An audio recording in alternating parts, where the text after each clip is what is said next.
नमस्ते विद्यार्थियों। स्वागत है आप सभी का आपके अपने चैनल गणित एकेडमी इंजीनियरिंग में। तो आज के वीडियो सेशन में जैसे कि आपने थंबनेल में देखा कि जो डीआरडीओ का साइंटिस्ट बी का जो नोटिफिकेशन आया है, तो इसमें एग्जाम होने वाला है। जो हमारा टाइप 1 जो रिक्रूटमेंट है ना, इसमें हमारा जो कि ईसी मैकेनिकल और आपका कंप्यूटर साइंस इंजीनियरिंग के लिए यहाँ पे एग्जाम होने वाला है। ठीक है, तो आज हम उसी के सिलेबस के ऊपर डिस्कस करने वाले हैं। साथ ही आप कैसे अगर सेल्फ स्टडी कर रहे हैं तो आपको कैसे प्रिपेयर करना है, इसके ऊपर हम लोग एक चर्चा थोड़ा सा करने वाले हैं।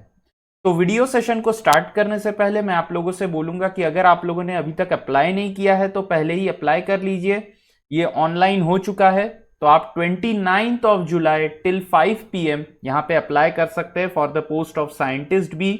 ठीक है, और अगर आप चैनल पे पहली बार आए हैं तो ऐसे ही और वीडियोस के लिए प्लीज चैनल को सब्सक्राइब जरूर कीजिए, और अगर ये वीडियो अच्छा लगे तो लाइक एंड शेयर जरूर कीजिएगा।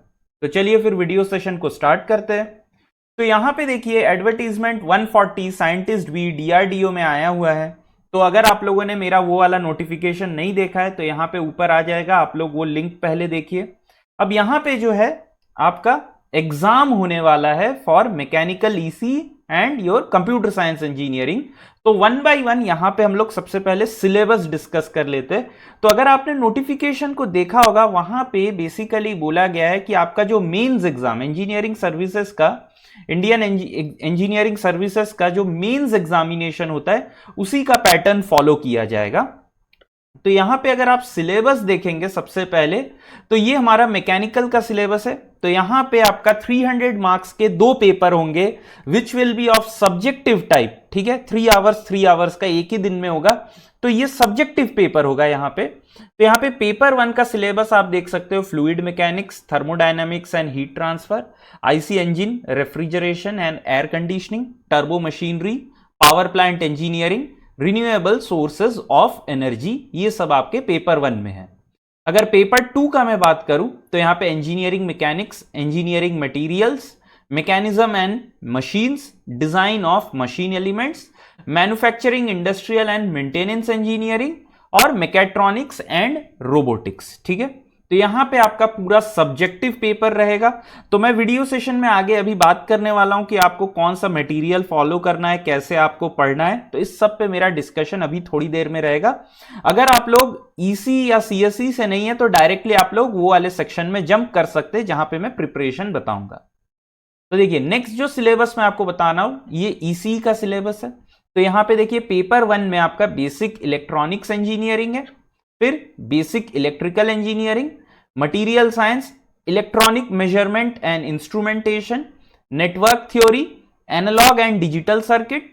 पेपर 2 में आपको दिख रहा है यहां पे analogue and digital communication, control systems, computer organisation and architecture, electromagnetic, advance electronics topic और एडवांस कम्युनिकेशन टॉपिक। तो पूरा यहां पे जो है, क्योंकि मैं ईसी इलेक्ट्रिकल आईएन से हूं तो मुझे यहां पे पूरा जो सिलेबस है ये सेम टू सेम आपका इंजीनियरिंग सर्विसेज का मेरे को एग्जाम का जो है पूरा सिलेबस यहां पे दिख रहा है। ठीक है, तो अब नेक्स्ट देख लेते हैं कंप्यूटर साइंस इंजीनियरिंग का जो सिलेबस है ये क्या है। तो यहां पे मैंने एक चीज जो नोट किया, यहां पे मैथ्स है आप लोगों को पेपर 1 में। ठीक है, मैथ्स है, फिर discrete mathematics, digital logic, computer organisation and architecture, programming and data structure, algorithms है पेपर 1 में। पेपर 2 में आपका compiler design, operating system, third जो है थ्योरी ऑफ कंप्यूटेशन, फोर्थ आपका database, fifth computer network, six security of cyber system, seventh में AI and machine learning आपके पास यहां पे है। ठीक है, तो ये तो हो गया हमारा सिलेबस पार्ट जो कि आपका मैकेनिकल, ईसी और कंप्यूटर साइंस का।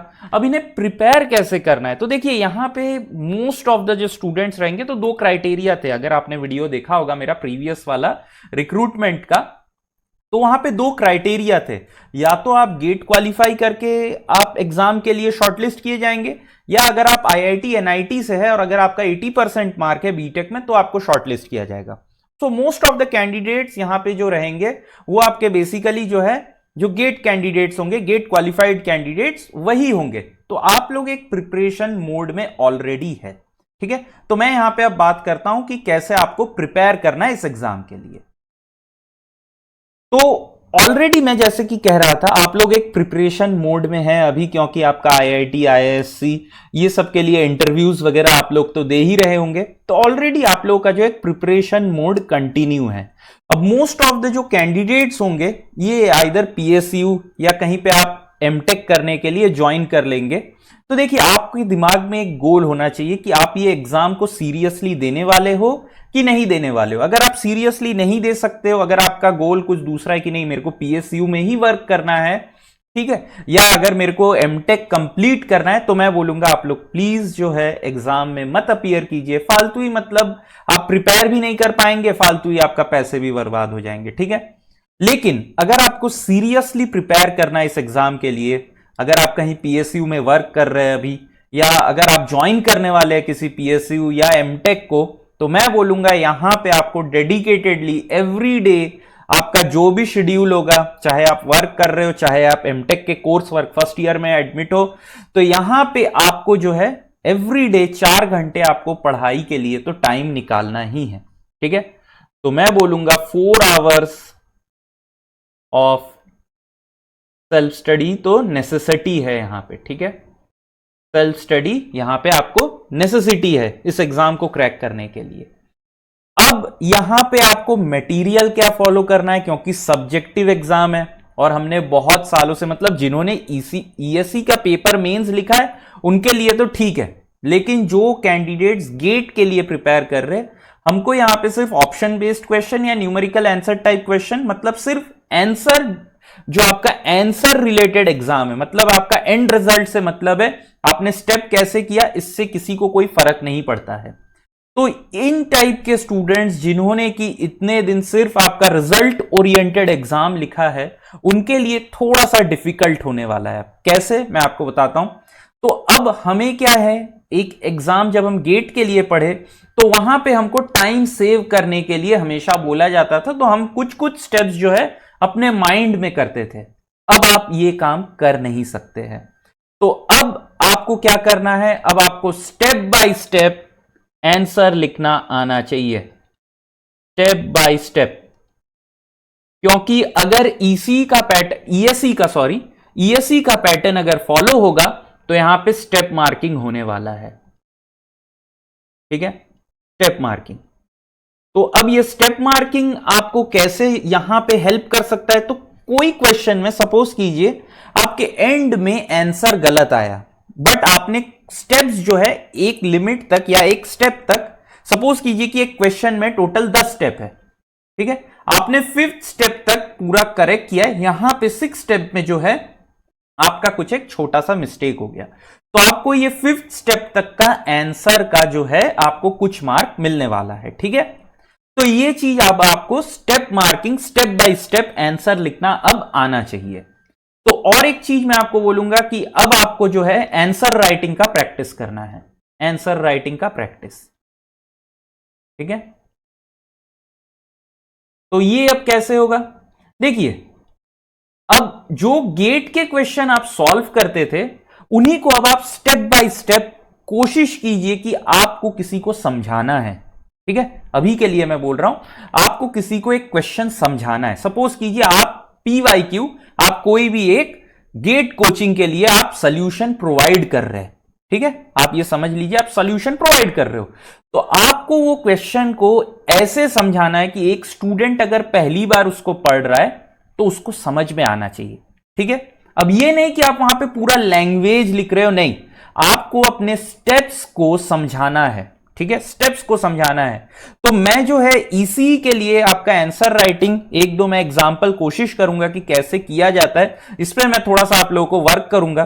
तो जो लोग मैकेनिकल या आप लोगों का कंप्यूटर साइंस से है वो भी देख सकते हैं कि आंसर राइटिंग बेसिकली किया कैसे जाता है, अगर आप मेंस के लिए कर रहे हो तो, ठीक है। तो यहां पे आप देख सकते हो।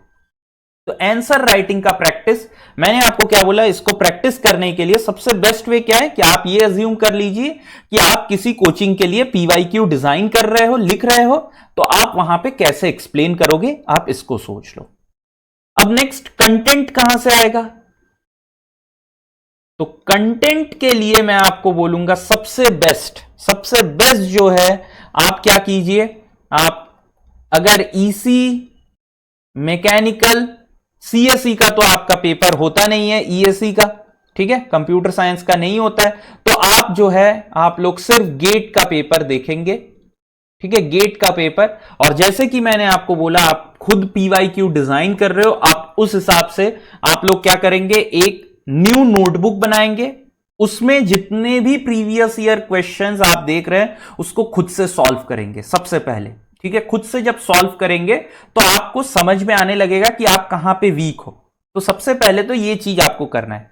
अब जो ईसी और मैकेनिकल वाले हैं, इनके पास ऑप्शन है कि ये गेट का पेपर तो देख ही सकते हैं, साथ ही ईएससी के भी पेपर देख सकते हैं, ठीक है, आप लोग ईएससी का भी पेपर देख सकते हो। और मैकेनिकल के पास तो और एक बहुत अच्छा ऑप्शन है कि आप लोग जो यूपीएससी सीएसई का जो पेपर होता है ना ऑप्शनल, उसमें भी आप लोगों के पास है यहां पे मैकेनिकल, तो आप लोग सिविल सर्विस का जो ऑप्शनल पेपर है मैकेनिकल का, उसका भी सॉल्यूशन देख सकते हो। बहुत से कोचिंग है, जैसे कि मेड इजी हो गया, एस एकेडमी हो गया, ये लोग प्रोवाइड किए। मेड इजी का तो मैं श्योर हूं, तो आप लोग उसको बाय करके उसको आप देख सकते हो। अगर कोई सेकेंड हैंड आपका कोई सीनियर है, उनसे आप जुगाड़ करके देख सकते हो। अब ईसी के लिए यहां पे सिर्फ गेट और ईएससी है। अगर आपको चाहिए कि नहीं हमको थोड़ा सा और रेफर करना है, तो सिविल सर्विस एग्जामिनेशन का आप इलेक्ट्रिकल का पेपर यहां पे होता है, ठीक है, ऑप्शनल में, तो आप वो उठा के देख सकते हो। वहां पे जो कॉमन सब्जेक्ट्स रहेंगे उसका आपको एक आइडिया मिल जाएगा कंटेंट के लिए, ठीक है। अब नेक्स्ट है कि जो टॉपिक्स आपने गेट के लिए देखा नहीं है तो उनको कैसे प्रिपेयर करें, ठीक है। जो टॉपिक आपने देखा नहीं है अभी तक, तो इन टॉपिक को कैसे प्रिपेयर करें। तो इन टॉपिक्स को प्रिपेयर करने के लिए मैं सबसे पहले बोलूंगा कि इनको आप सबसे लास्ट में रखिए, ठीक है, इनको सबसे लास्ट में रखिए।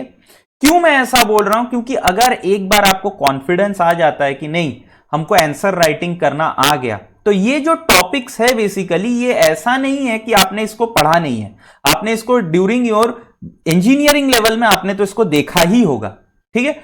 अब यहां पे अगर आपको पढ़ना है ना, तो मैं आपको बोलूंगा सिंपल, देखिए अगर आप जो कॉमन सब्जेक्ट्स जो आपने गेट के लिए प्रिपेयर किया है वही मैक्सिमम सब्जेक्ट्स है आपके यहां पे सिलेबस में, तो अगर आप उसको बहुत स्ट्रांगली प्रिपेयर करते हो ना, तो इसमें बस आप क्या करोगे, एक ब्रशअप टाइप का दोगे, मतलब एक रीडिंग दे दो, जिससे कि आपको टॉपिक्स पता हो, अगर कोई क्वेश्चन आता है तो आप सॉल्व कर लो, ठीक है। तो यहां पे मैं बोलूंगा जो भी आपके बीई बीटेक की किताबें हैं आप उनको एक बार रेफर कर लो, जिससे कि आपके यहां पे क्वेश्चन सॉल्व होने लग जाए। उसके बाद जो भी अगर आपने ये ईएससी या गेट के जो भी आपके पास क्वेश्चंस है उनको यहां पे आप देखने वाले हो, जो भी टॉपिक्स आपने गेट के लिए कवर नहीं किया उसको, ठीक है।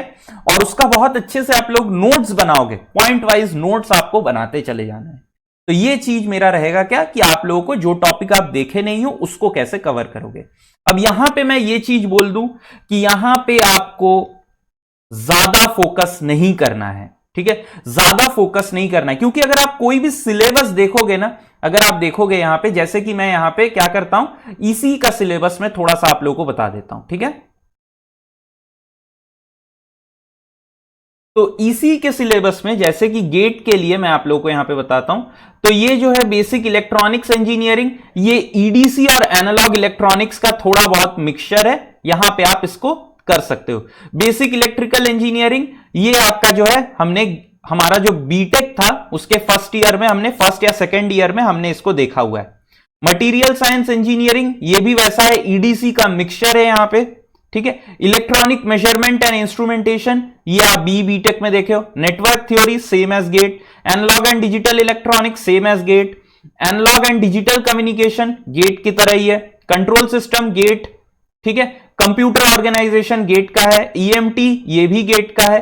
ये दो जो है यहां पे ये थोड़ा सा आप लोगों को डिफिकल्ट करने वाला है, लेकिन यहां पे भी अगर देखोगे तो इसमें भी कुछ कुछ टॉपिक जैसे कि micro processor, micro controller, basic, ये सब बेसिकली हमारे पहले था, 2020 से पहले जो सिलेबस नहीं था, जो चेंज नहीं हुआ था, तब ये सब टॉपिक्स थे। तो यहां पे देखिए टोटल 6 है और यहां पे और 6, तो टोटल 12 में से आप देख सकते हो कि गेट के जो टॉपिक्स है वो आपका 1 2 3 4 5 6, ठीक है, टोटल 6 हो गए यहां पे गेट के टॉपिक। तो ये इस पे तो आपको सबसे कम फोकस करना है, आपको ज्यादा टाइम नहीं लगेगा।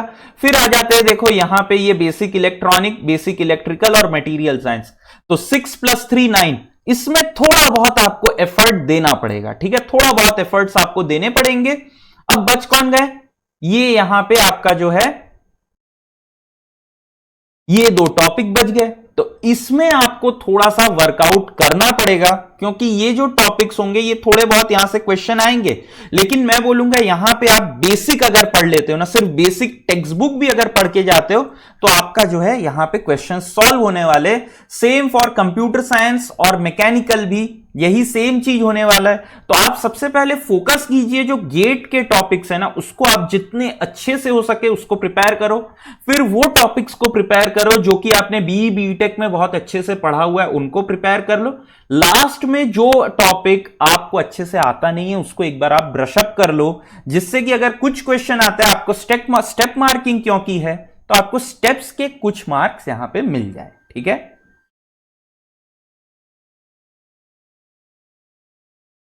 तो ये तो बात किया मैंने किसका, टॉपिक का। अब आ जाता है टेस्ट।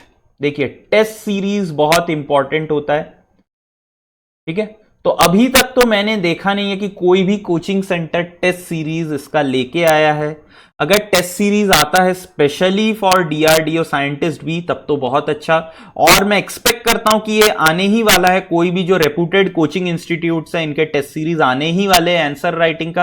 अगर मैं बोलता हूं नहीं आता है, ठीक है, नहीं आता है, तो भी आप टेंशन नहीं लीजिए। देखिए आप खुद तो इतने मैच्योर हो चुके हैं कि आपको पता चलेगा कि आप अगर कोई एक चीज को लिख रहे हो तो आप उसको सही से लिख रहे हो कि नहीं।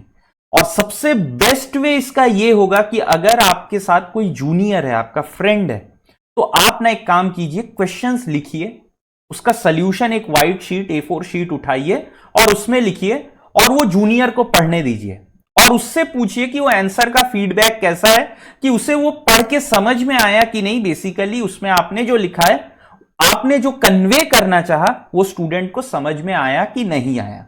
तो सबसे बेस्ट वे तो यही होगा। और अगर टेस्ट सीरीज आ जाता है तो फिर बहुत बढ़िया।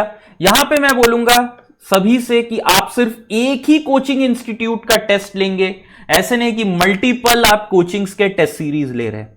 कोई भी एक टेस्ट, आप कोई भी एक कोचिंग सेंटर जिससे कि आपको लगता है कि नहीं बहुत अच्छा रेप्यूटेड है, आप वहां का टेस्ट सीरीज उठा लीजिए और आप उसी को प्रैक्टिस कीजिए। मैं बोलूंगा यहां पे 6 से 7 अगर आप सिर्फ टेस्ट देते हो दैट इज एनफ, इससे ज्यादा टेस्ट आपको देने का जरूरत नहीं है, ठीक है। तो यहां पे इतना जो प्रैक्टिस रहेगा इतना ही काफी है, ठीक है।